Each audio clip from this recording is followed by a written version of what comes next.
ఈ రోజు ఉత్తరాంధ్ర అభివృద్ధి, ఉత్తరాంధ్రాని ఒత్తి ఆంధ్రాగా మార్చినటువంటి జగన్మోహన్ రెడ్డి ఈ రోజు ఉత్తమ ఆంధ్రాగా తీర్చిపోతున్నటువంటి మహానాయకుడు మన నాయకుడు నారా చంద్రబాబు నాయుడు గారు అని చెప్పి ఈ సందర్భంగా తెలియజేస్తున్నాను.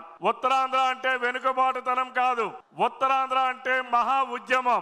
ఆ ఉద్యమంలో ఎన్నో తెలుగుదేశం పార్టీ తాలూకా పాత్ర గణనీయం. తెలుగుదేశం పార్టీ ఆవిర్భవించక ముందు ఉత్తరాంధ్రలో ఒక్క ప్రాజెక్టు కూడా చేపట్టినటువంటి పరిస్థితులు ఉంటే అన్న నందమూరి తారక రామారావు గారు స్థాపించిన తర్వాత ఉత్తరాంధ్రలో ప్రాజెక్టుల పురోగతి ఈ రోజు 60% భూములు ఈ రోజు సాగునీరుకి నోచుకున్నారంటే కారణం తెలుగుదేశం పార్టీతో అనేది సాధ్యమైందని చెప్పి ఈ సందర్భంగా తెలియజేస్తున్నాను. గడచిన 5 ఏళ్ల పాటు అధికారంలో ఉన్నటువంటి వైఎస్ఆర్ కాంగ్రెస్ పార్టీ ఉత్తరాంధ్రాన్ని విస్మరిస్తే అక్కడ మంత్రులుగా పనిచేసినటువంటి వాళ్ళు జగన్మోహన్ రెడ్డి అరాచకాలకు ఒత్తాసు పలికారే తప్ప ఉత్తరాంధ్రకి న్యాయం చేసినటువంటి పరిస్థితులు లేవు అని చెప్పి ఈ సందర్భంగా తెలియజేస్తా ఉన్నాను. హుదూద్ తుఫాన్ ఆనాడు విశాఖపట్నాన్ని తాకితే ఉత్తరాంధ్రాన్ని అతలాకుతలం చేస్తే హుదూద్ వెళ్ళక ముందే విశాఖపట్నానికి చేరి ఆ రోజు చివరి టాకులా వణికినటువంటి విశాఖపట్నాన్ని